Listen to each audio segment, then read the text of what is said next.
ಇನ್ನು ಮದುವೆಗೆ ಹೋಗುವವರು ಕೂಡ ಈ ಕಾಲದಲ್ಲಿ ಚಿಂತಿಸಬೇಕು. ಮದುವೆ ಒಂದು ಕುಟುಂಬದ ಅತ್ಯಂತ ಪವಿತ್ರವಾದ ಒಂದು ದಿನವತ್ತು. ಅವರು ತುಂಬ ಶ್ರಮ ವಹಿಸಿರ್ತಾರೆ, ತಿಂಗಳುಗಟ್ಟಲೆ ಶ್ರಮ ವಹಿಸಿರ್ತಾರೆ. ಕುಂದುಕೊರತೆಗಳು ಕೆಲವೊಮ್ಮೆ ಬರಬಹುದು. ಆ ಕುಂದುಕೊರತೆಗಳನ್ನೇ ಹೇಳಿಕೊಂಡು ನಡೆಯುವ ಒಂದು ಅವಸ್ಥೆ ಆಗಬಾರದು. ಏನಾದರೊಂದು ಕುಂದುಕೊರತೆಗಳು ಬಂದಿದ್ದರೆ ಅದನ್ನು ಸಹಿಸಿಕೊಂಡು ಸುಮ್ಮನಿರಬಹುದು. ಅದು ಬಿಟ್ಟು ಊರವರಿಗೆಲ್ಲ ಅದನ್ನು ಡಂಗುರ ಬಾರಿಸುವುದು ಸರಿಯಲ್ಲ. ವಾಟ್ಸಪ್ಗಳ ಮೂಲಕ, ಫ್ಯಾಮಿಲಿ ಗ್ರೂಪ್ಗಳ ಮೂಲಕ, ಇನ್ನಿತರ ವ್ಯಕ್ತಿಗಳಿಗೆ ಅಲ್ಲಿ ಹಾಗಿತ್ತು, ಮದುವೆಗೆಂದು ಹೋಗಿದ್ದೇವೆ ನಾವು, ಅಲ್ಲಿ ಹಾಗಿತ್ತು, ಹೀಗಿತ್ತು, ಅದು ಸರಿ ಇಲ್ಲ, ಇದು ಸರಿ ಇಲ್ಲ. ಸರಿ ಇದ್ದದ್ದು ಬಹಳಷ್ಟು ಇರ್ತದೆ, ಅದರ ಬಗ್ಗೆ ಇವನು ಮಾತನಾಡುವುದೇ ಇಲ್ಲ.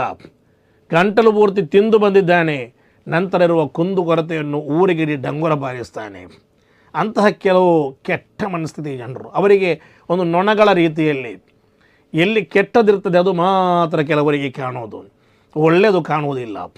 ನಾವು ಯಾವತ್ತೂ ಕೂಡ ಆ ರೀತಿ ಆಗಬಾರ್ದು.